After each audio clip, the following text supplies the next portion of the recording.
ৰাজ্য চৰকাৰে আজি সিদ্ধান্ত লৈছে যে 300 ইউনিট যোনে প্ৰতি মাহে ব্যৱহাৰ কৰে বা 300 ইউনিটতকৈ তল যিসকলে বিদ্যুৎ প্ৰতি মাহে ব্যৱহাৰ কৰে ডমেষ্টিক কনজিউমাৰসকলে জুলাই মাহৰ বিদ্যুতৰ বিল দিব নালাগে।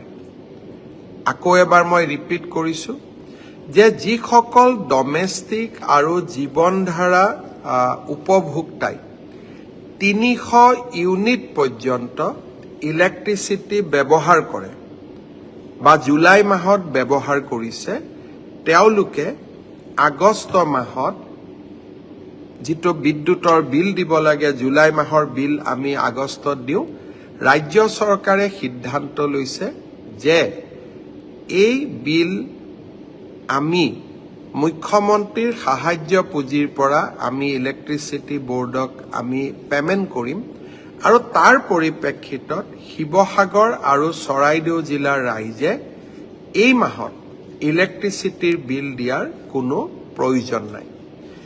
যিসকলৰ স্মাৰ্ট মিটাৰ আছে বা পোষ্টপেইড প্ৰিপেইড মিটাৰ আছে তেওঁলোককো আমি 300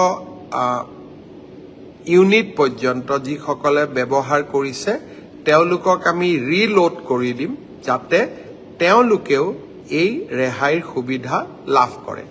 থোৰতে জুলাই মাহৰ বিদ্যুতৰ মাচুল আমাৰ শিৱসাগৰ আৰু চৰাইদেউ জিলাৰ ৰাইজে দিয়াৰ প্ৰয়োজন নহ'ব। সমগ্ৰ বিলসমূহ আমি মুখ্যমন্ত্ৰীৰ সাহায্য পুঁজিৰ পৰা পেমেণ্ট কৰিম। অৱশ্যে 300 ইউনিটতকৈ যিসকলে বেছিকৈ এই ইলেক্ট্ৰিচিটি কনজিউম কৰে তেওঁলোকে নিৰ্ধাৰিত নিয়মতে ইলেক্ট্ৰিচিটিৰ বিল দিব লাগিব।